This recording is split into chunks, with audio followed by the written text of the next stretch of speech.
স্ত্রীর পরকীয়ায় কাল হলো মিরপুরের পাপ্পু দোলা দম্পতির।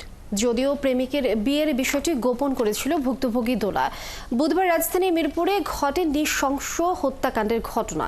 ঘটনাস্থল থেকে গ্রেফতার ঘাতক প্রেমিকের জবানবন্দিতে বেরিয়ে এসেছে এ তথ্য। বিস্তারিত জানাচ্ছেন নিবিড় সাহা। রাজধানীর মিরপুরের এই ভবনের ৫ তলার একটি ফ্ল্যাটে সাবলেট থাকতেন দোলা আক্তার। চাকরির সুবাদে বরগুনা ও মিরপুর দুই জায়গায়ই যাতায়াত ছিল তার স্বামী পাপ্পুর। বুধবার দুপুরেই এই ফ্ল্যাটেই কুপিয়ে হত্যা করা হয় দম্পতিকে। ঘটনা দেখে পাশের রুমের লোকজন বাইরে থেকে দরজা আটকে দেয়। পরে সেনাবাহিনী ও পুলিশ ঘটনাস্থল থেকে আটক করে ঘাতক গাউসকে। পুলিশ বলছে গাউসের সাথে পরকীয়া সম্পর্ক ছিল দোলার। মাস কয়েক আগে সৌদি প্রবাসী গাউসের সাথে প্রেমের সম্পর্ক গড়ে ওঠে দোলার। জানুয়ারিতে দেশে ফেরার পর নিয়মিত দেখা করতেন তারা। নিয়মিত যাতায়াত ছিল ঘটনাস্থল বাসায়ও। যদিও দোলা ও পাপ্পুর বিয়ের বিষয়টি অজানা ছিল গাউসের।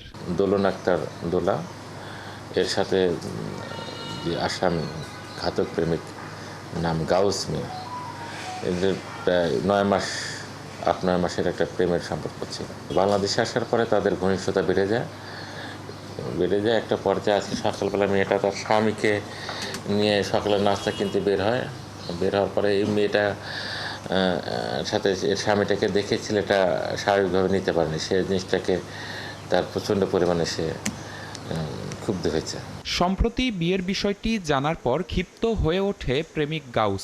জিজ্ঞাসাবাদে বুধবার পরিকল্পনা করে নিজ বাসা থেকে 2টি চাকু নিয়ে দোলার বাসায় হামলা চালানোর কথা স্বীকার করেছে গাউস। দোলার শরীরে ক্ষতর চিহ্ন বেশি বলে জানিয়েছে পুলিশ। যখন দরজাটা হালকা ফাঁকা করছে, ওই ফাঁকে উনি ধাক্কা দিয়ে ঢুকে গেছে। রুমে ঢুকেই দেখা যাচ্ছে যে তাদের কোনো অতর্কিতভাবে উপর্যুপরি আঘাত করে। আঘাতের ফলে ধারালো চাকু আঘাতে এরা প্রতিরোধ গড়ে তুলতে পারে। সোশ্যাল মিডিয়ার মাধ্যমে তার সাথে পরিচয়, কিন্তু সে এই ভিকটিম যে সে কিছু বিষয় এই আসামির কাছে হাইড করেছেন, যে এ সংক্রান্তে সে বিয়ে করেছেন সেটা সে স্বীকার করেননি। আসামিকে জিজ্ঞাসাবাদ করেছে, সে আসামি ঘটনার বিস্তারিত বর্ণনা দিয়ে আমাদের কাছে স্বীকার করেছেন। নিহত দোলা উত্তরা ইউনিভার্সিটিতে পড়তেন, আর তার স্বামী একটি ঔষধ কোম্পানিতে চাকরি করতেন। নিবিড় সাহা, ৭১, ঢাকা।